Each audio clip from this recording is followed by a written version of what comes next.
याहिया अफरीदी साहब के chief justice of Pakistan बनने के बाद दो ऐसे काम फौरी तौर पर हो गए जिसके लिए जस्टिस मंसूर अली शाह ने ख़त लिखे। बाज़ जजेस का सामने खुलेआम और बाज़ का पस पर्दा एहतजाज या उनके एतराज़ात सामने आते रहे। एक तो प्रैक्टिस एंड प्रोसीजर की जो वायलेशन हुई थी ऑर्डीनेंस के ज़रिए, और फौरी तौर पर काजी साहब ने दोनों सीनियर जजों की बजाय चौथे नंबर पर जज को उसका हिस्सा बना दिया था। उसकी फौरी तौर पर इसलाह की गई और दोनों सीनियर मोस्ट जजेस जो थे उसका हिस्सा बन गए। दूसरा, फुल कोर्ट मीटिंग जो आज हुई जिसमें मुकदमात की जो पीछे ज़ेर अल्तवा चले आ रहे हैं मोर दैन 59,000, उसके ऊपर बात की गई और किस तरीके से तेज़ रफ्तारी के साथ इन केसेस का मसला हल करना है उसके ऊपर एक जामिया प्रोग्राम जो है वो भी डिस्कस किया गया। Justice Mansoor Ali Shah video link से इस इजलास में शरीक हुए और आज से एक माह के बाद 2 दिसंबर को दोबारा ये फुल कोर्ट मीटिंग होगी जिसमें इस पेशरफ्त का भी जायज़ा लिया जाएगा और किस तरीके से इस प्रोसेस को स्पीडी बनाना है, ट्रांसपेरेंट बनाना है, उसको भी डिस्कस किया जाएगा। दूसरी तरफ 27वीं तरमीम की खबरें आती हैं जिसको आधी से ज़्यादा हुकूमत उसकी इंकारी है और बाज़ उसके जो जोमा हैं वो इसकी तरफ इशारा करते हैं कि हाँ ज़रूरत पड़ेगी तो ये करनी पड़ेगी। और एक नया बिल लाया जा रहा है जिसमें जजेस की तादाद में इजाफा करने के ऊपर फैसला किया जाएगा। तो आज जो प्रोग्राम में हमारे साथ शुरका है उनसे इसी मामले में डिस्कस करेंगे। प्रोग्राम के आगाज़ में सलमान रकम राजा की जनरल पाकिस्तान तहरीक इंसाफ के, वो हमें ज्वाइन कर रहे हैं। राजा साहब, आपका बहुत शुक्रिया, आप हमें ज्वाइन कर रहे हैं। ये पहले फरमा दीजिए कि आज आपकी कमेटी का इजलास भी था, आप जुडिशल कमीशन के इजलास में शरीक होने जा रहे हैं। पहले तो इसकी तस्दीक कर दें और दोनों कौन से अरकान होंगे जो सैनेट और कौमी असम्बली से आपकी जमात की नुमाइंदगी करेंगे? जी, हम जुडिशल कमीशन में बिल्कुल शिरकत करेंगे। हमारे मेंबरान कौमी असम्बली से भी और सेनेट से भी नामजद किए जाएंगे, लेकिन इसके लिए तरीका ये होगा कि जो पार्लिमानी पार्टी है कौमी असम्बली में हमारी और जो पार्लिमानी पार्टी है सेनेट में, वो अपने इजलास मुनक्किद करेंगे और उनकी तरफ से तजावीज़ आएंगी जिनको फिर हम कोर कमेटी और पोलिटिकल कमेटी के सामने रख कर जो भी नाम बनेंगे, वो 2 हों या 4 हों, वो तमाम नाम इमरान खान साहब के पास जाएंगे और उनसे मुशावरत के बाद हतमी तौर पे हम कोई फ़ैसला कर मुतले करेंगे स्पीकर साहब को। अच्छा राजा साहब, जो आपकी जमात के ऊपर आपको खसूसी तौर पर आज दरख्वास्त की हमें कि ज्वाइन करें, थोड़ी सी रोशनी डालिए कि आपकी जमात के हवाले से जो खबरें हैं वो ये लगता है कि पूरी जमात मुंतशिर है। आपके तकरीबन सभी लोग एक दूसरे के ऊपर इल्ज़ाम आयद कर रहे हैं, सबकी उंगलियां एक दूसरे की जानिब उठी हुई हैं।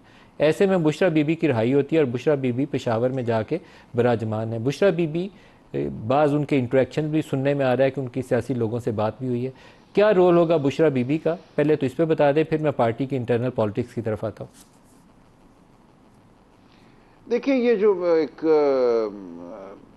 बयानिया है कि पार्टी में बहुत इंतशार है, ये बिल्कुल दुरुस्त नहीं है। मैं आज कौमी असम्बली में 2.5 घंटे जो पार्लिमानी पार्टी है PTI की, उसमें शिरकत करके आया हूँ और अब मैं तवात्तुर से ये शिरकत किया करूँगा।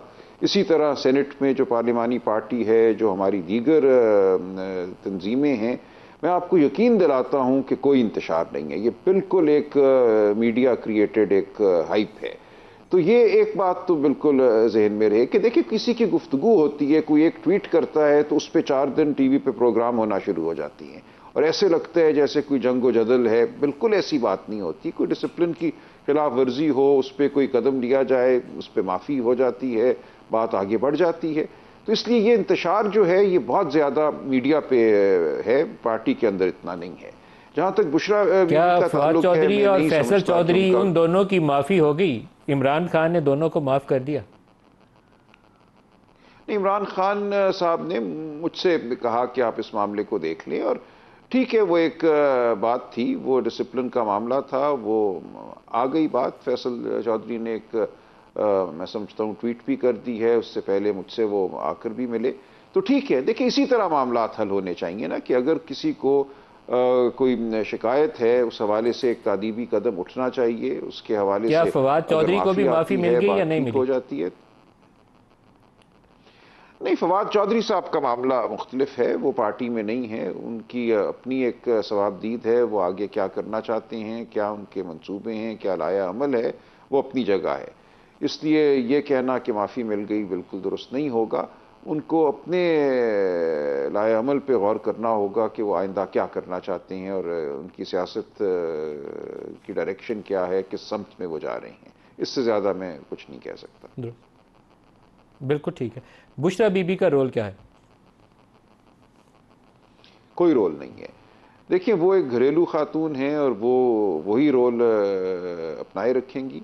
मुझे नहीं नज़र आता कि उनका पार्टी की सियासत में कोई कायदाना रोल होगा। उनसे मशवरा हम ज़रूर कर सकते हैं, लेकिन ये पार्टी जो है एक तंजीम के तौर पे चलेगी। इसके अंदर जो इदारे कायम हैं उनको हम मज़ीद मजबूत बनाएंगे। आज मेरी जो शिरकत थी पार्लिमानी पार्टी के इजलास में, वो उसी सिलसिले की एक कड़ी है। और आगे भी आप देखेंगे कि पार्टी में हम आंगी बढ़ेगी, यगानगत बढ़ेगी, और हमारा जो लाया अमल है, वो चाहे एहतजाजी लाया अमल हो, वो कानूनी हो, वो सियासी हो, हर सतह पे आपको हम आंगी नजर आएगी। एक सवाल आपसे सुप्रीम कोर्ट के ऊपर कर लूँ, या अफरीदी साहब के ऊपर मेरे ख्याल है किसी भी सियासी जमात को इतराज़ नहीं है, चाहे जो भी तरजीहात थी, लेकिन या साहब के ऊपर इतराज़ किसी को नहीं है। अब एक बहुत बड़ा फैसला है मखसूस नशिस्तों के हवाले से, सुप्रीम कोर्ट से आपकी क्या तवक्कुआत हैं, क्योंकि इलेक्शन कमीशन उसके ऊपर अमल पैरा नहीं होगा और स्पीकर साहब कह चुके हैं कि जब तक इलेक्शन कमीशन फैसला नहीं करेगा मखसूस नशिस्तें आपको नहीं मिलेंगी। देखिए, आज मैंने कंटेम्प्ट की दरख्वास्त दायर कर दी है सुप्रीम कोर्ट में इस हवाले से कि 12 जुलाई का फैसला है, उसके बाद सितंबर में, फिर अक्टूबर में सुप्रीम कोर्ट की जानिब से मज़ीद क्लैरिफिकेशन ऑर्डर्स आ चुके हैं। अब किसी किस्म का कोई इबाहम बाकी नहीं है। अब भी उनका आगे ना बढ़ना सरासर तौहीन अदालत है। सो अब मामला फिर सुप्रीम कोर्ट के हाथ दे दिया है और हम देखते हैं। मुझे पूरी उम्मीद है कि सुप्रीम कोर्ट अपने फैसले पर अमल कराएगी। 26वीं तरमीम के ऊपर क्या पाकिस्तान तहरीक इंसाफ खुद से सुप्रीम कोर्ट में या आप जाना पसंद करेंगे? देखिए, बिल्कुल हम जाएंगे। मुझे इल्म है कि कुछ वकला तंजीमें भी जा रही हैं, दीगर अफराद भी जा रहे हैं, हमारी पटिशन भी जाएगी। हम समझते हैं जिस तरीके से ये तरमीम हुई, जो इसका मतन है, ये आईन पाकिस्तान पर हमला है, अदलिया की आज़ादी पर हमला है। अदलिया की आज़ादी एक बुनियादी अंसर है आईन पाकिस्तान का, जिसको तब्दील नहीं किया जा सकता। तो ये तमाम मामला हम सुप्रीम कोर्ट के सामने रखेंगे। बिल्कुल हमारी ये इस्तदा होगी कि इस तरमीम को कलअदम करार दिया जाए। क्या सुप्रीम कोर्ट किसी आइनी तरमीम को मुकम्मल तौर पर कालअदम करार दे सकती है? ये तो एक हिस्सा है, और दूसरा जो तरीक़ाकार है जो कॉन्स्टिट्यूशनल बेंचेस का, जिसमें जुडिशल कमीशन में सियासी लोग बैठ के बेंच की तैनाती के हवाले से फ़ैसला करेंगे, क्या वो इंडिपेंडेंस ऑफ जुडिशरी के असूलों के मुताबिक है या उससे मुतसादिम है? यही हमारी शिकायत है ना, इसीलिए हम कहते हैं कि ये अदलिया की आज़ादी पर हमला है। चीफ जस्टिस की तैनाती भी हुकूमत वक्त करेगी।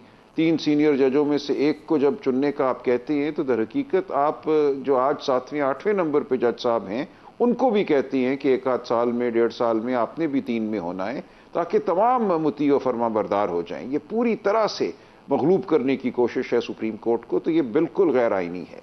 इसी तरह जो कॉन्स्टिट्यूशनल बेंच में तैनातियां हैं, वो एक ऐसा कमीशन करेगा जिसमें बिलउमूम, अगर हमेशा नहीं तो बिलउमूम हुकूमत की अक्सरियत होगी, और वो अपनी अक्सरियत को इस्तेमाल करते हुए अपने मर्जी के जज लगाएंगे। आज राना सनाउल्लाह साहब का बयान मैं कहीं सुन रहा था कि हम मंसूर अली शाह साहब को नहीं लगने देंगे, हम मुनीब अख्तर को नहीं लगने देंगे।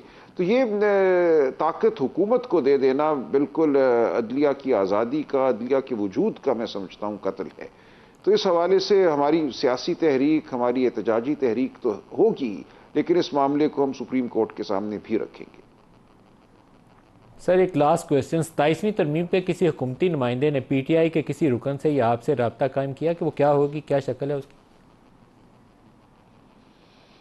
नहीं, बाज़ाब्ता तौर पे नहीं रब्ता किया, और अगर रब्ता होगा तो हम समझते हैं 26वीं गलत थी, 27वीं भी गलत होगी। हम इस पार्लिमान के इस्तेहकाक को ही नहीं मानते, और अगर इन्होंने बुनियादी हुकूक में कोई तखफीफ की कोशिश की, मिलिट्री अदालतों के क़याम की कोशिश की आइन के ज़रिए, तो मैं समझता हूँ पाकिस्तान के हर फर्द को बाहर आना होगा, आपको बाहर आना होगा। देखिए, इसका हदफ कौन होगा? हर वो सहाफ़ी जो तनकीद करना चाहता है पाकिस्तान की सियासत में जो मदाखलत है। कल को कहा जाएगा कि आपने हमारी ताज़ीम पे हमला किया है, और ये ताज़ीम जो है इस पर हमला फ़ौजी अदालत की सवाबदीद में आता है, तो आप, मैं, हम सब फ़ौजी अदालतों के सामने खड़े होंगे। ये मामला सिर्फ PTI का हरगिज़ नहीं है, ये हर पाकिस्तानी के लिए एक तंबीह है। तो मुझे नहीं लगता कि पाकिस्तानी कौम इस पर खामोश रहेगी। चाहे वो बलोच हो, वो पख्तूनख्वा के लोग हों, वो सिंधी हों, हम सबको, पंजाबी हों, गिलगित बल्तिस्तान, आज़ाद कश्मीर, ये हम सब के हुकूक पर एक हमला होगा। सलमान अकरम राजा साहब, बहुत शुक्रिया। मोहसिन शाहनवाज रांझा साहब, राना सनाउल्लाह का बयान जो है वो बड़ा ही इंटरेस्टिंग स्टेटमेंट है। उन्होंने कहा कि मंसूर अली शाह साहब को और मुनीब साहब को तो बैठना नहीं चाहिए, वो उनको मुतनाज़ा नज़र आते हैं, और याहिया अफरीदी साहब, उनको होना नहीं चाहिए, वो चीफ़ जस्टिस ऑफ पाकिस्तान है, वो उसकी कमीशन को हेड नहीं कर रहे होंगे। तीनों को निकालने जो कॉन्सेप्ट आपने दिया है, सीनियर मोस्ट जजेस जो हैं वो कॉन्स्टिट्यूशनल बेंचेस हेड करेंगे, तो आप तो एक नए फसाद की बुनियाद रख रहे हैं ये बात कह के। देखिए, जहाँ तक राना साहब की बात का है जिक्र कि उन्होंने जो ये बात की है वो उन्होंने मेरे ख्याल से अपनी एक पर्सनल राय दी है। हमारी गवर्नमेंट की या हमारे कानूनी जो मुशीरान हैं उनकी तरफ से अभी कोई हुकूमती मौक़िफ़ कि कौन होगा कौन नहीं होगा वो भी वक्त आने पर सामने आएगा। जहाँ तक सीनियर मोस्ट और जो सारी बात किया जिस तरह कर रहे हैं, मेरा ये ख्याल है कि सारे ही जजेस जितने भी हैं काबिल एहतराम हैं, और जो भी एज़ पर प्रोसेस रूल्स के मुताबिक हमारी जो कमेटी है वो बेंच का जो फ़ैसला करेगी कौन सीनियर मोस्ट होंगे। जो ज़ाहिर आइनी तरमीम का मॉडल है, ज़ाहिर है उसमें से बाहर तो नहीं निकला जा सकता, उसी के बीच में ही रह के काम करना पड़ेगा। तो मेरे ख्याल से वो जो मज़ीद क्लैरिटी है जब ये कमेटी की मीटिंग्स होंगी इस कॉन्टेक्स्ट में, तो वो आपको ज़्यादा वाज़ेह तौर पे सामने आ जाएगी। और जहाँ तक सीनियर मोस्ट जजेस का आप दुरुस्त कह रहे हैं कि एज़ पर कॉन्स्टिट्यूशन तो हमें वही स्कीम फॉलो करनी पड़ेगी जो तरमीम का हिस्सा है, उस स्कीम से बाहर नहीं निकला उस जा स्कीम के सकता। मुताबिक तो जस्टिस मंसूर और जस्टिस तो मुनीब कॉन्स्टिट्यूशनल बेंचेस को हेड करते हमें नजर आएंगे, क्योंकि देखिए, दोनों सीनियर मोस्ट हैं। अब बात- जस्टिस याहिया से ज़्यादा सीनियरिटी में ऊपर है। जी हाँ, वो अब स्कीम तो कॉन्स्टिट्यूशन की कुछ यूँ ही कहती है, तो उसमें से बाहर नहीं निकला जा सकता। मजीद जो है इसके ऊपर गुफ्तगू मुझे लगता है या 26वीं तरमीम पास करते हुए आप लोग ये अज्यूम कर रहे थे कि हम तीसरे नंबर वाले को लगाएंगे तो पहले 2 इस्तीफा दे जाएंगे। उन्होंने अक्लमंदी ये की है, वो वहीं बैठे हुए हैं, इंसाफ करके जाएंगे वो। देखिए वो मैं तो समझता हूँ कि सारे जितने भी जज साहबान हैं सुप्रीम कोर्ट में, उसमें जिस तरह शाह साहब हैं, मुनीब साहब हैं, हमें उनसे पूरी तवक्को है कि वो इंसाफ के तकाजे पूरे करेंगे और इंसाफ ही करेंगे। उनके किए हुए चाहे फैसले पे आईनी- अमल भी करेंगे। जी, यकीनी तौर पे गवर्नमेंट जो है उनके किए हुए फैसलों से देखिए किस तरह मखसूस भले नशिस्तों बाहर के ऊपर निकल तो आप सकती है। बैठे हुए हैं ना अभी तक। देखिए उस पर तो ज़ाहिर है एक उस पर कॉन्स्टिट्यूशनल एक समझ लें कि एक बहुत बड़ा सवाल है जो इलेक्शन कमीशन ऑफ पाकिस्तान ने खड़ा किया है, और स्पीकर जो है वो इलेक्शन कमीशन ऑफ पाकिस्तान के पाबंद हैं कानून के मुताबिक। तो अब उस तरफ देख रहे हैं कि इलेक्शन कमीशन ने जो मौक़िफ़ इख्तियार किया हुआ है उसके ऊपर सुप्रीम कोर्ट की तरफ से क्या डायरेक्शन, क्या लायामल आता है, उसके बाद देखते हैं।